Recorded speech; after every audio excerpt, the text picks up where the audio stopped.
Welcome to Hall Pass, the Virgin Islands Department of Education's exciting new talk show highlighting all things education. I'm your host, Jure Ford. Today we'll be talking about the Smarter Balanced Assessments, which are the new standardized tests the Department of Education administered for students for the first time last spring. Students in grades 3 through 11 took the Smarter Balanced test in mathematics and English language arts. The tests are aligned to the Virgin Islands' new higher standards being taught in our classrooms, and scores provide teachers and parents with a more accurate snapshot of how students are performing on the path to success after high school. Now, Smarter Balanced testing is once again gearing up to begin. We are going to learn more about the test and how the students and parents should expect this year. In the studio with me today is Alexandria Baltimore Hookfin, State Assessment Director, Dr. Saul Santiago, St. Croix District Assessment Coordinator, and Carla Howard, St. Thomas St. John District Assessment Coordinator. Welcome, everyone. Welcome. Now, before we begin, Alex, I think I need to get your hall pass. Okay, here you go, Teray. Thank you. So I just want to jump right into questions because I have so much to ask. I am not a standardized test type of girl. Okay. So I want to know, Alex, tell us exactly what are the Smarter Balanced Assessments and how did the Department of Education and why did they adopt them? Okay, so the Smarter Balanced Assessments in English Language Arts and Math are an essential component in implementing our new college and career readiness standards. The assessments provide teachers with vital information. It's a better tool than assessments that we had in the past as far as telling us where our students are if they're on path towards being ready for success in college and careers.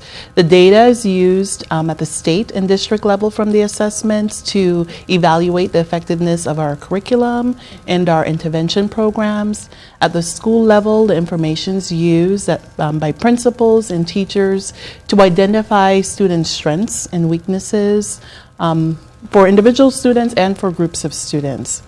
The reason why the Virgin Islands adopted the Smarter Balanced Assessments is because we needed assessments that are aligned to the standards that we've put into place, which of course are more rigorous. So we needed to be able to provide our teachers with information on how students are doing with the more rigorous standards. Okay, and so what's the difference between these standardized tests and standardized tests from the past? All right, so of course the fact that the assessment is much more challenging because the standards are much more challenging. So what you'll find as students take the test is that there's more writing involved, for example. So the standards call for students to write using evidence from the text. So you'll also see that reflected on the assessments. In mathematics, students are not only expected to do computation problems, but they have to apply that knowledge to solve real-world problems, and they also have to communicate their reasoning. So how did you go about solving that? So that's a key difference, is the rigor of the assessments, also the mode of administration. So previously, our previous test, the vital assessment, was administered paper pencil. So the Smarter Balance test is now online, which means that we have a lot more exciting enhanced item types for our students. For example, students might be asked to graph, asked to drag and drop. There's a lot more that you can do with the technology. So again, really, the assessment is being online. The assessment is also computer adaptive, which provides for a better experience for our students. Computer adaptive meaning that as students take the test, for example, if they're doing very well, the test will become more challenging for that student. If they're not doing as well, the test will stay at a lower level and hone in on the skills that the student is able to demonstrate their knowledge of. So it's adaptive for each student? Correct. Okay, Correct. And the testing window for Smarter Balanced will be open soon, correct? That's correct. So the testing window for students in grades 3 through 8 will open March 14th, and the window will run through June 17th, For students in grades 11, the testing window will open on April 11th and run through June 17th. Of course, students, an individual student is not taking the test during that entire 12-week window, for example, for grades 3 through 8. Schools will set their own window within that 12-week time frame on when their grade levels will take the test. So in total, the testing time for a student for English Language Arts is about 3 to 4 hours, and for math, 3 to 4 hours. So a student will take the test at a total about 7 to 8 hours. Okay, okay, good. So Dr. Santiago, how are teachers and students preparing for this test in the St. Croix district? So in the St. Croix district, what we've done for the teachers is, of course, try to prepare them in terms of standards readiness, understanding what the standards are about. And one thing that we've also focused on is making sure that they access the data, that they're able to see the data, the student results, that they're able to understand what those results mean, and then that they're able to modify their lesson plans so that they can actually make a difference and start to improve student outcomes. We've also done training with the teachers on improving the vocabulary use every day and the types of tests that they give in their classroom, so that to prepare the students for the type of vocabulary and the structure for the exam at the year end. So, and the student level, we gave an interim, sort of like almost a practice test, starting in November of last year. And what that did was make sure that the students got basically a run through, but not only that, they were able to get similar questions to what they'll get at the year end. And more importantly, the teachers actually get that data back as well. So they have kind of a mid-year check-in to see where their students are and can maybe correct course or see things that they can do differently in their lesson planning to try to help. Okay, so they had a little practice test. They know what they're going to expect when they sit down to take this test. Right. And so, Carla, what about the St. Thomas, St. John district? How are we preparing students and teachers for this test? The St. Thomas, St. John district is basically on the same page as St. Croix. The teachers have been prepared. They have gotten professional development on the Common Core state standards. The students have also done the interim assessment, which has been the practice test. The teachers are learning to use the data to assist them with creating in their lesson plans questions similar to those that will be found on the Smarter Balance assessment. So basically, we're on the same page. We're learning. We're learning about the new system, and we're teaching our students with the same information that we have. Good. And then I'm going to bring it right back to you then, Alex. The Smarter Balance assessments is just one component in the big push to prepare students for careers, for college. Tell us more about the Common Core college and career readiness standards and what these standards mean to our students. All right, so looking at nationally and really globally, we know that the United States is really falling behind with other countries. In order to stay competitive, there was a need to raise the standards for our students.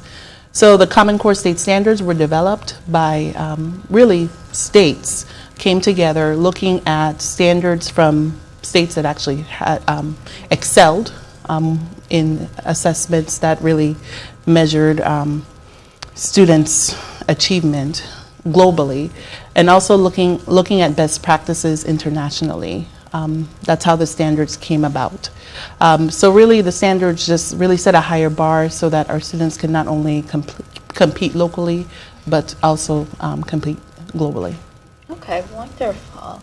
So again, I don't know too much about this. I know everybody wants to know more and more. So we're going to do a little new segment to the show here. It's going to be called Mythbusters. Okay. So I'm going to start first with you, Dr. Santiago. True or false? Lower student test scores with smarter balanced assessments means students are learning less? So that's false. That's false. Yes, Okay. and the reason it's false is because it is a new assessment. So anytime you introduce a new test, you have a learning curve. And so we've also raised the bar, as Alex has been saying. And so it'll take some time for our teachers, for our students, to meet those new standards to make sure everybody, sort of catches up. But the students are actually learning a lot more, and they're learning a lot more about critical thinking, about understanding, and because we're expecting more of them. And because we're expecting more of them, there's a learning curve. But in fact, we do think the students are learning a lot more, and we're working to make sure that as teachers become more comfortable with the standards, as the students become more comfortable with the tests, what it's asking them to do, that we'll see some improvement in the scores. Good. Okay, and so Carla, I'm heading straight to you. True or false? It's fair to say that the results of last year's Smarter Balance test showed that we are not quite where we want to be, and this is to be expected. That is true. True. Yes, Okay. we are not where it is they would have expected, because this is a new assessment. And as Dr. Santiago mentioned, there is a learning curve. So the students and the teachers must get adjusted to this new type of questions, new type of understanding, new standards. So yes, it is true, but we will get there. We will get good. I like that. If- I if- know we will. Yeah, and I think if I could add that not only is it a different test, it's a better test. And the reason it's a better test is because we're actually testing for the things that are important in the 21st century. And we also know that these tests are better aligned to what a student, the skills that a student would need in their college and career. And so it's not just change for the sake of change, but we actually think these are much better tests. They give our teachers, our parents a lot better information about where their students are on the road to success in college and career. Okay. And so I then want to know about the scoring of the tests. For the VITAL, is there a different scoring from the VITAL? Do they use a different set of units to say the child is succeeding in this, or the child needs more improvement in that? How does it work? Okay, so one key message that we definitely want to get across is that the new Smarter Balanced assessments cannot be compared to the Vital assessments. Okay. Yes, we have kind of the same naming conventions as far as how students are performing. So we still use the same terms, below basic being the lowest, basic, a student that's at grade level is proficient, and a student that's above, we're still using that they are advanced. But because we were talking about a completely different set of standards, we cannot really compare a student before how they performed on the Vital S to the Smarter Balance So it's test. like apple and oranges, basically, Correct, when you do that. definitely. So Okay. students do receive, whether or not they're proficient on the Smarter Balance test, so very similar, but again, the assessments are measuring a completely different set of standards. They also receive a scale score that ranges approximately between 2,000 to 3,000. And the beauty about the Smarter Balance test is that the scale score now allows us to monitor growth. So all students will receive a scale score from 2,000 to 3,000 when they take the test annually. So in third grade, you might have a score of, let's say, 2,350. Now we can begin to track student progress as they move on to fourth, fifth, sixth grade along the same continuum. Okay, and so, as you said, the more and more the kids do it, the better the scores are going to be, because they have to adapt to the test. And Dr. Santiago, you talked about it being a process and it's going to take time. What do you think, how much time do you think it might take for kids to fully adapt to this new standardized test? Well, one thing we do know is that students are resilient. I mean, they're used to going through the process of changing when they go from third to fourth grade to fifth grade. And so this is a new assessment. But it's not just new for the students, it's also new for the teachers in terms of the way they do their lesson planning, in terms of the standards, in terms of what they're teaching, the depth of what they have to teach. All of that is changing. So as a department, we're looking to explore how our students do these first 2 years, and then moving forward, we'll start to set some benchmarks for ourselves in terms of the kind of growth we want to see. But first, we want to make sure that there's a good understanding for our teachers, that they get the resources that they need to be able to, properly make sure our students understand what they need to know, the new vocabulary, the new structure. Even something like writing, they're writing at a much higher level for these assessments. So that takes some time, and we want to make sure that we first understand what it means in terms of these scores, and then start to set some benchmarks for ourselves. Can you tell me more about the writing section? Because I know it's completely different. It's going to teach the kids how to write in the 21st century. Can you tell me a little more about that part of the test, Carla? The writing section, the students would need to show proficiency in, first of all, forming sentences. They would need to know how a paragraph flows. They would need to understand what the idea of the topic is that they're writing. So they're not just going to sit and write just for writing's sake. They have a purpose with this writing. There's a selection that they read, they're asked a specific question, then they have to do some research so that they can provide proof in their writing. So it's more in-depth than before. Mm-hmm. And how's the department, what is the department doing to try and improve student outcomes? Well, since adoption of the Common Core in 2010, it has been a long process in making sure that our teachers and students are prepared. After adopting the Common Core state standards, we had to make sure that students and teachers have access to textbooks that are aligned to the standards. So in 2012, we adopted new textbooks in English language arts and mathematics aligned to the Common Core state standards. We trained our teachers on using these new resources. We've developed curriculum frameworks, which sort of like gives teachers an outline of how the material can be presented over the course of a year. And of course, we continue to provide professional development to our teachers so they understand really what the standards call for and feel better prepared to help our students. What about for parents? Is there any workshop? Is there anywhere they could get information on the tests and what it's about so that they know what to expect when their child or children go in the classroom to take this test? Yes, so there are plenty of opportunities for parents to get involved. Of course, we have our Smarter Balance portal, and I would encourage anyone in the community that wants to take a look at the new assessments.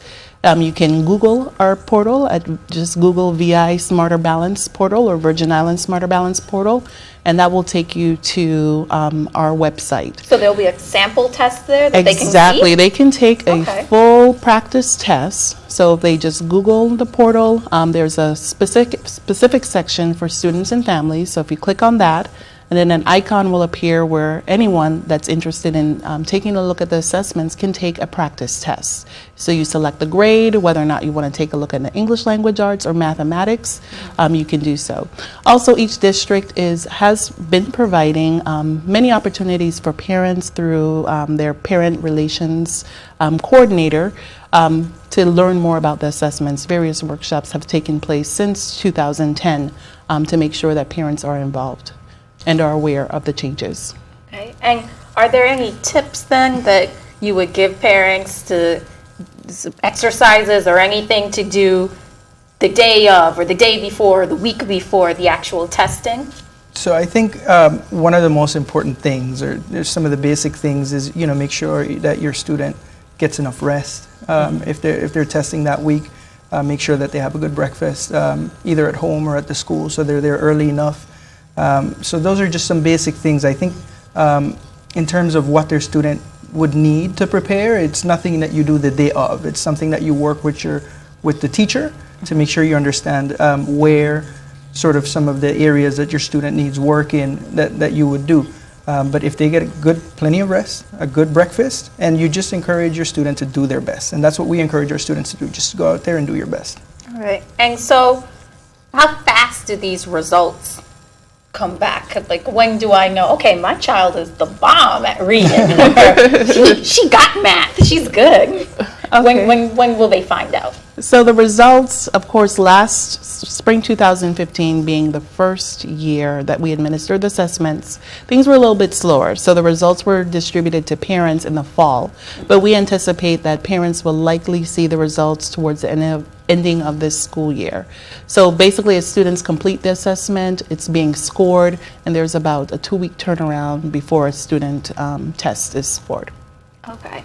And so this Smarter Balance testing and assessment has been a big topic in the community. It's almost like a trending buzzword. And so I know we've gotten a lot of support for it, but we've also gotten a lot of pushback as well. Is there anything you would like to say to those that are concerned about us utilizing this assessment for our children? Well, I think that we should be more on the side of making sure that our students are prepared for college and careers. And we know that there was a gap between our previous assessment, the results that we saw when a student took the test in 11th grade or vitals, and when they actually went to college, and when they had a lot of students needed to take remedial courses. So we want to make sure that everyone understands that this is a better measure. And yes, it will take time for our students and parents to adjust, but we are going to get there, as we've said many times. If I could add, sorry. Yes, sure. Just that another thing is that parent engagement. So you don't just get a score with the Smarter Balance, and you don't just get a scale, but it actually has some information from the parent in terms of things that you could work, things that specific areas in English language arts and mathematics that your student either did really well in or didn't do as well in. And what we hope is that that becomes a conversation starter between the parent and the teachers, so that they can work in collaboration, because education takes a village, right? Yes. So we want to make sure that parents are engaged. Don't just look at the reports and look at the scale, but actually see the areas that it says maybe your student needs some work in, or maybe something they're doing So great. it's itemized. That's right. So there is a breakdown for the parents, and it's not just a score. Again, it says in ELA, for example, it might talk about the writing and where your student is in the writing. But what that should be is a conversation, because the expert really is a teacher, and you start that conversation with the teacher in terms of what can we do to make sure that our student continues to be prepared for college and career. Okay, and so next year, is there going to be another practice test before the actual test, or is it just this 1 year and that's it? Yeah, we do the interim tests are done every year before the summative tests. And as we mentioned, that practice tests that the parents can do, that's available 24/7. At any point they can log in and do the very full, comprehensive, so they get a good idea of what the student needs to do at the end of the year.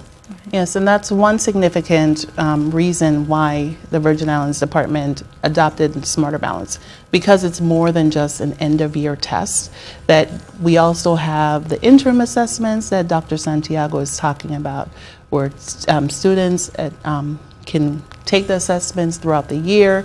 Teachers can use the data to monitor progress and adjust instruction. The assessment system also includes what's called the digital library, which is an online professional resource that all of our educators have access to. Basically, with that, if, for example, a teacher is going to plan a lesson on fractions, they can go onto the digital library, search fractions, and see full lesson plans, units, different sorts of activities to help with the implementation of the standards. So it's more than just an end-of-year test. It's really, the goal of Smarter Balance is to use assessments to support instruction and learning. So the test is aligned with the Common Core state standards? Correct. So what is being taught in the classroom is what you will see on the test? Correct. So does the test guide the curriculum, or does the curriculum guide the test? So the standards guide the test, and the standards, which define by grade what each students need to know, defines the curriculum, should guide the curriculum. Okay. Yes. So once the teacher knows, okay, my class on a whole is pretty much struggling in this particular area of math, I'm going to try and focus on this a little bit more. Correct. That's what we're working. The district assessment directors are working very closely with teachers so they can access these reports, know how to analyze the reports, so that can inform their lesson planning. And so what's the most important thing that you want the viewers to take away from this in terms of understanding and knowing about Smarter Balance testing? Well, as I said just a little while ago, that it's more than just an end-of-year test. That's the beauty of Smarter Balance, that it's not a gotcha at the end of the year for our students and teachers, that they're really experiencing. It's not a secret. They can administer the interim assessments at any time and use the information to adjust instruction. Also, it's very important that parents do really talk to their children about the upcoming assessments and the value that of actually trying their best, because the information is really critical for us at the school, district, and state level to use, so we can decide, what's our next step in better supporting the children in the Virgin Islands. Anyone else on what you really think that they should know about Smarter Balance testing? I think that they should understand that the Smarter Balance assessment is here to help. We are going to readjust how we are preparing our students. We have to get them ready for career and college, and this Smarter Balance assessment is doing that. What about you, Dr. Santiago? I agree, and I just think, as I said earlier, to have that conversation. Let that be a conversation starter. So rather than just saying, my kid did really, really well, which is exciting, or say, my kid didn't do as well, use that as a way to continue the conversation. No matter where your student is on that continuum, they can always do better. You can always encourage them, but just having that information and using that information and working with your teacher, your student's teacher, that's a wonderful way to help collaboratively grow that student. What about, I remember when I had to take standardized tests, I was so nervous. I mean, I got good grades all year round, but then when it took time to take this important test that took so many out, I just started to get nervous and anxious, and I never felt I did as well as my grades throughout the year reflected. What could you say about that for parents who might look at the test scores and then look at the child's grades and it's not adding up and they want to know, well, which one should I follow? Okay, so that's a very, very good question. So as I said earlier, the length of time that a student will actually take the test is about 7 to 8 hours total to complete English language arts and mathematics. That's the estimated time. But a student is not going to sit at the computer lab and complete both parts of the test at one time. It will be over a period of days. Again, each school will determine the schedule. When is Ms. Smith's class going to go into the computer lab to take this section of English language arts? So it will occur for a student over probably a week or 2 weeks to complete the assessments. And as far as the results, it is also important that, yes, Smarter Balance is a more accurate tool in telling us where students are as far as being prepared for college and careers, but it's just one measure. And as Dr. Santiago pointed out, it is just a starting point. When a parent receives the student report, is a starting point for the discussion between the parent and the teacher. And other information that you have about the child should be taken into consideration.